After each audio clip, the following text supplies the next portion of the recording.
नमस्कार। कक्षा 9 के समस्त विद्यार्थियों को हिंदी की कक्षा में आपका स्वागत, अभिनंदन एवं आभार। आज की कक्षा में हम अपने स्पर्श की पाठ्य पुस्तक के काव्यांश भाग के अंतिम कवि अरुण कमल के जीवन परिचय का ज्ञान प्राप्त करेंगे और साथ में ये भी देखेंगे कि इनके द्वारा लिखी गई जो दो कविताएं हैं, एक तो कविता है नई इलाके में और दूसरी कविता है खुशबू रचते हैं हाथ। ये दोनों कविताएं किस विषय को अभिव्यक्त करती है, उस विषय का हमारे पाठ्यक्रम में शामिल करने का क्या उद्देश्य है। यानी जो सीबीएसई है वो अपने इस पाठ्यक्रम के माध्यम से हमें कौन से ज्ञान से लाभान्वित करना चाहती है, जिसके द्वारा जो ये कविताएं हैं उनका अध्ययन अध्यापन हमारे लिए बहुत सुगम हो सके। तो इसके बारे में भी हम आज की कक्षा में जानकारी हासिल करेंगे। तो सबसे पहले बढ़ते हैं हमारे इन्हीं कविताओं के कवि अरुण कमल की तरफ। देखिए बेटा, नाम ऐसा है जो हमने पूर्व में ना कभी पढ़ा ना कभी सुना, लेकिन आपको पता है कि जब नई कविता लिखनी शुरू हुई थी, पहले तो यूं था कि भगवान की भक्ति से संबंधित कविताएं होती थी, किसी राजा की प्रशंसा से संबंधित कविताएं होती थी, है ना। लेकिन धीरे धीरे उसका जो प्रारूप है वो बदलने लगा। क्यों? क्योंकि जैसे ही भारत आजाद हो गया था तो आजाद भारत के जो स्वप्निल, जो सुनहरे सपने थे, भविष्य की सुंदर कल्पनाएं थी, कामनाएं थी, वो सारी क्या होती गई? धीरे धीरे नष्ट होती गई, खराब होती गई, है ना। और उसके बाद क्या हुआ? भारत के अंदर न केवल ब्रिटिश ईस्ट इंडिया कंपनी ने शोषण किया था, बल्कि भारत के ही लोग अलग अलग तौर तरीकों के माध्यम से अपने ही लोगों का शोषण करने लग गए। आपको पता है कि जब हमने धर्म के आड़ पाठ पढ़ा था तो उसमें बताया था एक तरफ तो बड़े बड़ी इमारतें और दूसरी तरफ झुग्गी झोंपड़ियां हैं। कितना अंतर आ जाता है! आसमान छूती हुई गगनचुंबी इमारतें और दूसरी तरफ गंदी, मैली, धुएंधार, बदबूदार, कीचड़ युक्त इलाके जिसमें झुग्गी झोंपड़ियां हैं और वहां पर लोग रहते हैं। ऐसा अंतर क्यों भाई? क्योंकि अमीर बहुत अमीर होते जा रहे हैं और गरीब और ज्यादा गरीबी रेखा से भी नीचे गिरते जा रहे हैं। बस ऐसी परिस्थितियों की ओर जो कवि है वो हमारा ध्यान आकृष्ट करना चाहता है। वो ये बताना चाहता है कि हमारे देश में आजादी के बाद भी कई ऐसे लोग हैं जो निम्न वर्ग के हैं या निम्न वर्ग से भी और नीचे की स्थिति में रह रहे हैं, लेकिन फिर भी हमारी सरकार के द्वारा या हमारे राजनेताओं के द्वारा उनके सुधार के विषय में कोई भी कार्य नहीं किया जा रहा। हालांकि वो निम्न श्रेणी के रहने वाले जो लोग हैं वो समाज के लिए कई ऐसे कार्य करते हैं जो उस समाज के विकास में साधक हैं। जैसे मजदूर वर्ग है, बेचारे मजदूरी करते हैं तो बड़े बड़े जो ये कंक्रीट बजरी वगैरह है इनको ढोना, है ना, और इमारतें खड़ी करना, इतनी इतनी ऊंचाइयों पर चढ़ करके ले जाना। जीवन से मतलब ऐसा लगता है जीवन और मौत के बीच में जो खेल होता है ना वो खेल खेल रहे हैं। फिर भी उनको उनका मेहनत आना इतना नहीं मिलता जितनी उनकी मेहनत लगती है। बस इसी कारण वो क्या होते हैं, बस एक दिन की उसी मजदूरी के माध्यम से वो अपना आटे दाल का गुजारा करते हैं और अगले दिन फिर से उसी मजदूरी की ओर चलते हैं। ठीक है। और क्या हो रहा है? और ऐसा हो रहा है कि यहाँ पे जो डेवलपमेंट है यानी विकास है, उस विकास के नाम पर कई बदलाव किए जा रहे हैं। जो पुरानी निशानियां हैं, पुरानी धरोहर है, पुराने स्मारक हैं, पुरानी मूर्तियां हैं, वो क्या करती जा रही हैं? तोड़ी जा रही है, हटाई जा रही है। उसके स्थान पर नई नई चीजें वहां पर बसाई जा रही है, जिसकी वजह से क्या हो रहा है कि ये बदलाव जो है वो हमें एक तरफ तो ठीक है कि थोड़ा तो वहां का वातावरण सुधरा हुआ दिखाई देता है, लेकिन दूसरी तरफ असमंजस की स्थिति में डाल देता है। कंफ्यूजन हो जाता है हमारे मन में कि हम किसी पुराने क्षेत्र में रहे हुए हैं, वहां का माहौल कैसा था? हम देखते थे यहाँ ये चौराया है, यहाँ एक बहुत बड़ा पेड़ है, वहां से आगे निकलेंगे तो एक बहुत बड़ा लोहे के दरवाजे वाला घर आएगा, उस घर के आगे दाईं ओर मुड़ने पे सीधे सीधे चलें तो सामने वहां पर इस कलर का मेरा घर आएगा। ये निशानियां होती हैं, लेकिन अब धीरे धीरे क्या हो रहा है, विकास के नाम पर इन निशानियों को तोड़ा जा रहा है और वहां पर नई नई जो चीजें हैं, नई नई इमारतें हैं, नई नई सड़कें हैं, वो बनाई जा रही है। यानी अलग लैंडमार्क हो गई, और उन अलग लैंडमार्क की वजह से जो बंदा है जो बहुत समय पश्चात उस इलाके में जाता है तो वो इलाका उसे क्या लगता है? बिल्कुल नया लगता है ना। तो चलिए सबसे पहले अरुण कमल का परिचय प्राप्त करते हैं। अरुण कमल, जिनका जन्म बिहार के रोहतास जिले के नासरीगंज गांव में 15 फरवरी 1954 को हुआ। ये पटना विश्वविद्यालय में प्राध्यापक हैं। इन्हें अपनी कविताओं के लिए साहित्य अकादमी पुरस्कार तथा अन्य कई पुरस्कारों से भी सम्मानित किया गया। इन्होंने कविता लेखन के अलावा कई अलग बुक्स और कई बहुत महत्वपूर्ण रचनाओं का ट्रांसलेशन भी किया, अनुवाद किया। इनकी महत्वपूर्ण कृतियां कौन सी हैं? अपनी केवल धार, सबूत, नए इलाके में, पुतली में संसार, ये तो थी कविताएं। और कविता और समय, ये थी एक आलोचनात्मक कृति। इनके अलावा अरुण कमल ने मायूकी वस्की की आत्मकथा जंगल बुक का हिंदी में, आपको पता है जंगल बुक जिसके अंदर मोगली होता है ना, उसका हिंदी में ट्रांसलेशन किया। और हिंदी के युवा कवियों की कविताओं का अंग्रेजी में अनुवाद किया। और ये अनुवाद किस नाम से जाना गया? वॉइसेस।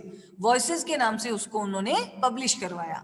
अरुण कमल की कविताओं में नए बिंब, बिंब का मतलब है नए प्रतीक, नए चिन्ह, नए सूचना चिन्ह, बोलचाल की भाषा, यानी आम बोलचाल की भाषा है जिसे आराम से समझ सकते हैं। खड़ी बोली हिंदी, यानी जो हम दैनिक व्यवहार में काम में लेते हैं ऐसी हिंदी के साथ अनेक लय छंदों का समावेश किया।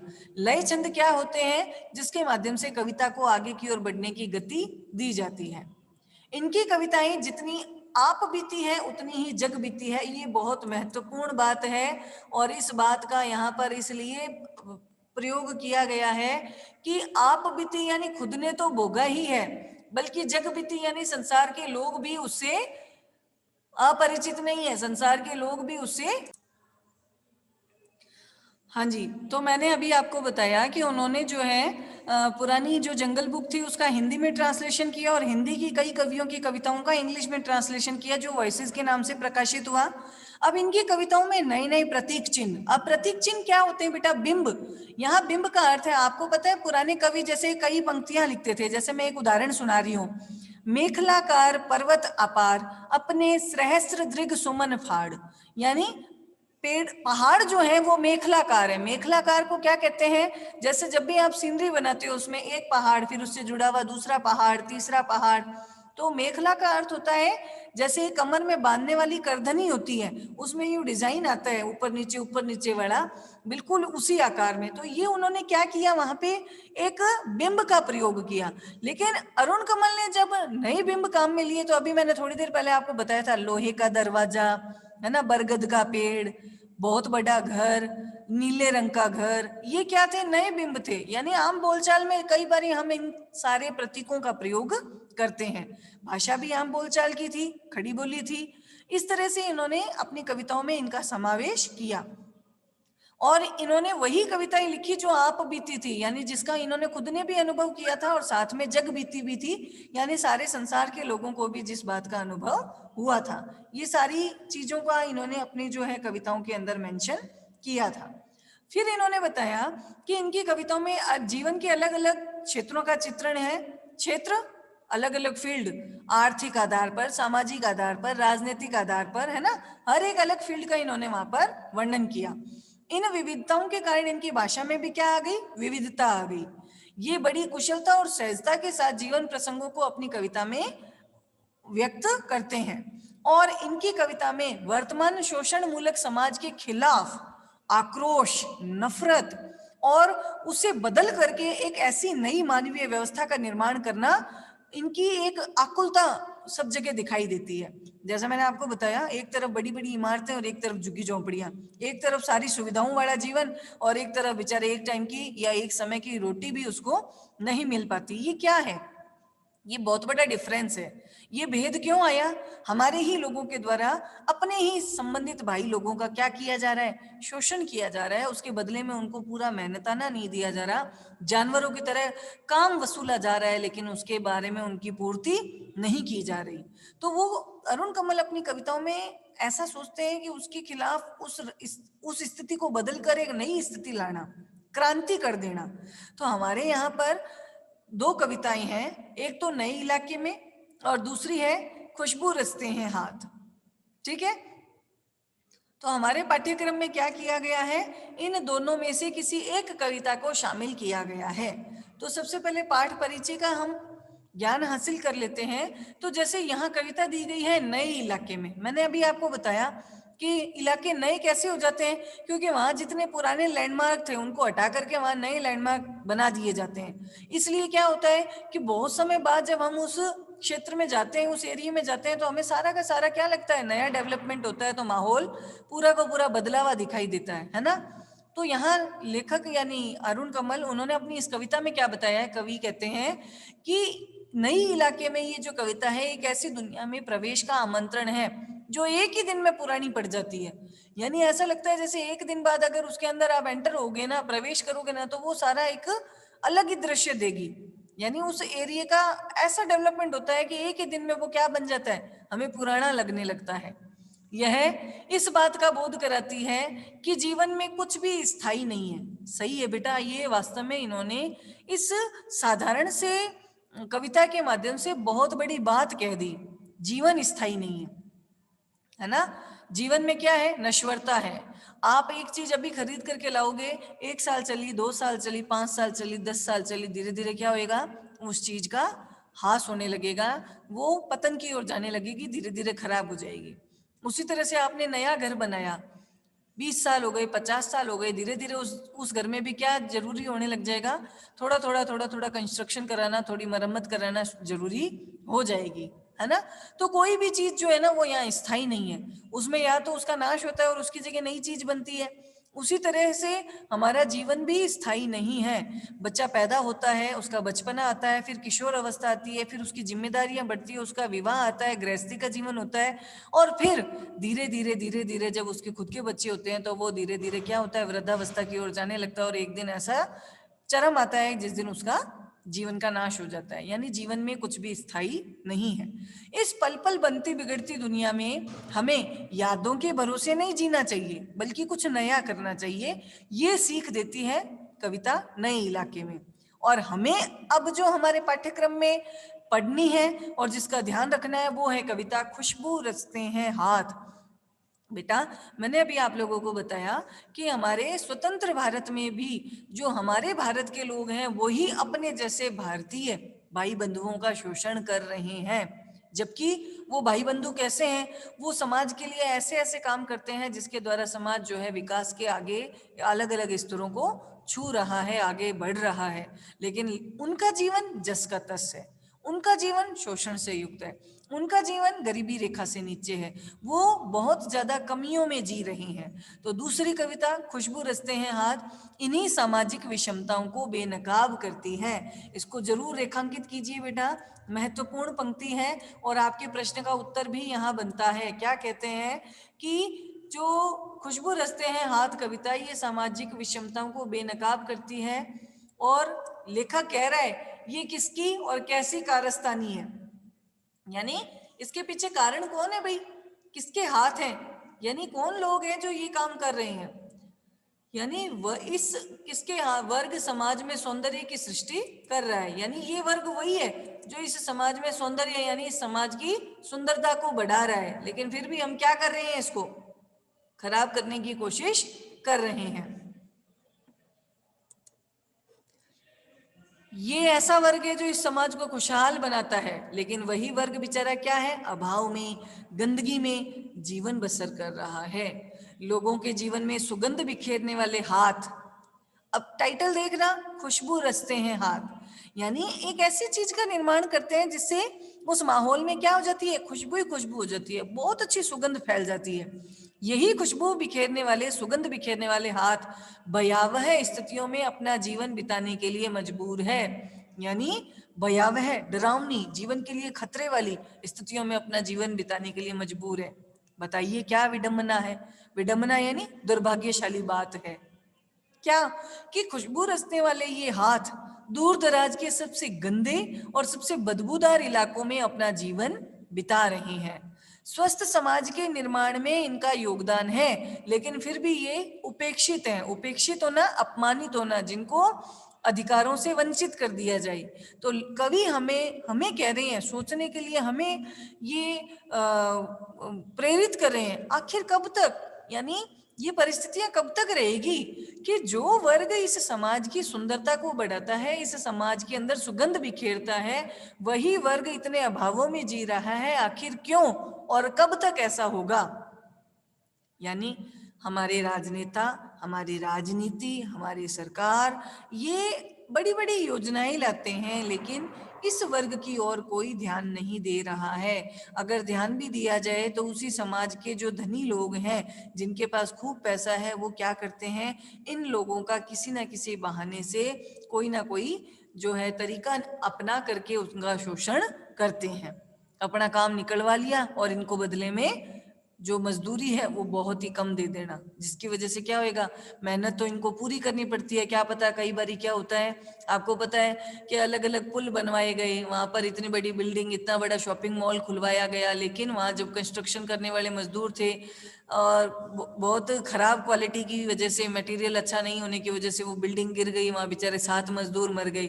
अब उन मजदूरों का क्या हुआ भाई, मर खप गए, उसके बदले में उनको कुछ किया गया क्या, उनकी हेल्प की गई, उनके घर वालों तक कुछ पहुंचाया गया, कोई नहीं जानता।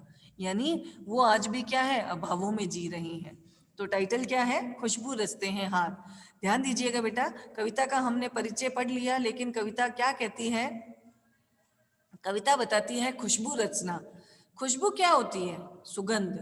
और इस सुगंध को बनाया जाता है क्या, और कौन लोगों के हाथ, किन किन लोगों के हाथ जो हैं खुशबू को बनाते हैं। यानी जब भी आप घर में धूप जलाते हो, अगरबत्ती जलाते हो, उस अगरबत्ती और धूप से क्या होता है, हमारे मन में अपने आप ही धार्मिक भाव आने लगते हैं। हम भगवान के आगे अनायासी हाथ जोड़ करके कोई ना कोई प्रार्थना करने लगते हैं, भगवान को धन्यवाद देने लगते हैं, है ना। ये धूप या अगरबत्ती बनाई किसने, इन्हीं समाज के अभावों में जीने वाले लोगों ने। और इन्होंने क्या किया, एक ऐसी चीज बनाई जिसके द्वारा हर एक घर में एक ऐसा माहौल उत्पन्न होता है जिससे धार्मिकता की भावना उत्पन्न होती है, सारा माहौल सुगंधित हो जाता है, हर तरह की दुर्गंध खत्म हो जाती है, हर तरह की नेगेटिविटी या नकारात्मक विचार दूर हो जाते हैं, है ना। लेकिन उनकी क्या हालत है, जो खुद ये अगरबत्ती बनाने का या धूप बनाने का काम कर रहे हैं ना, उनकी खुद की क्या हालत है। तो देखो एक बारी मैं पूरी कविता पढ़ूंगी, ध्यान से सुनना। क्या है शीर्षक, खुशबू रचते हैं हाथ। कई गलियों के बीच, कई नालों के पार, कूड़े करकट के ढेरों के बाद, बदबू से फटते जाते इस टोले के अंदर, खुशबू रचते हैं हाथ, खुशबू रचते हैं हाथ। ध्यान से सुनना बेटा, हमने अरुण कमल के लेखन कार्य के विषय में जानकारी प्राप्त करी कि उनकी सरल भाषा है, बिल्कुल सरल है, समझ आ रहा है ना। नए नए बिंब है, यानी नए नए प्रतीक उन्होंने काम में लिए हैं, ठीक है। और साथ साथ में खड़ी बोली हिंदी, यानी जो आराम से हम एक दूसरे को बोल करके समझा सकते हैं, ऐसा काम में लिया है।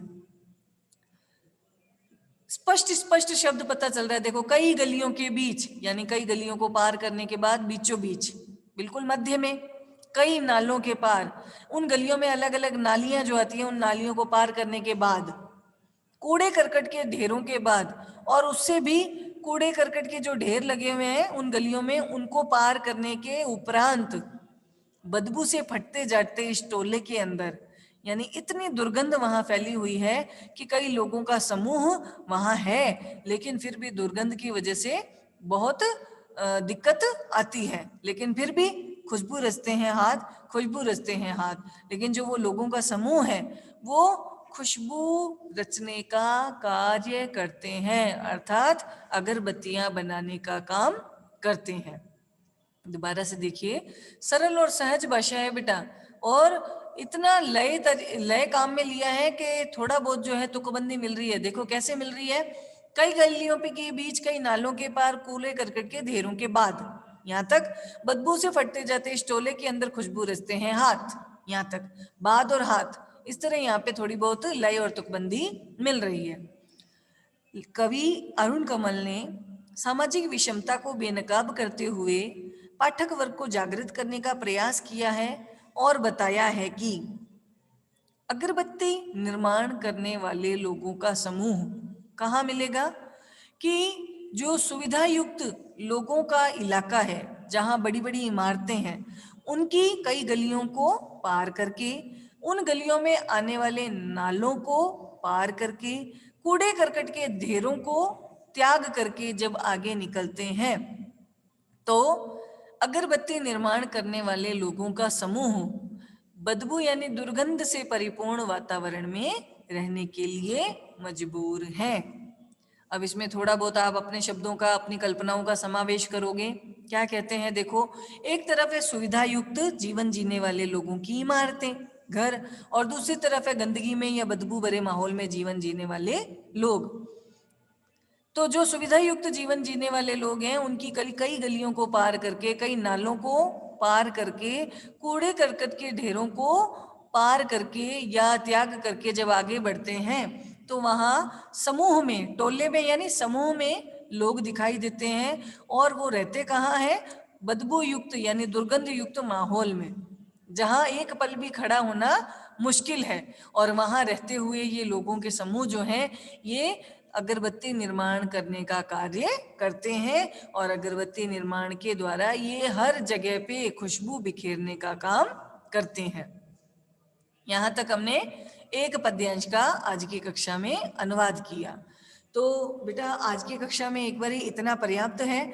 आगे उनकी और जो खराब स्थिति है उसके बारे में भी कवि ने हमें बताया है कि वो किस हाल में जी रहे हैं, कैसा जीवन जी रहे हैं, कितने उनके जीवन में अभाव और कमियां हैं, लेकिन फिर भी वो हमारे समाज को और ज़्यादा सुगंधित बनाने के लिए अपने काम में लगातार लगे हुए हैं। और हम जैसे यानी पाठक वर्ग से कवि ने प्रश्न किया है कि आखिर इनका सुधार कब होगा। तो हम इसके विषय में अपनी कल की क्लास में जानकारी हासिल करेंगे। आज के लिए इतना पर्याप्त है। बहुत बहुत धन्यवाद।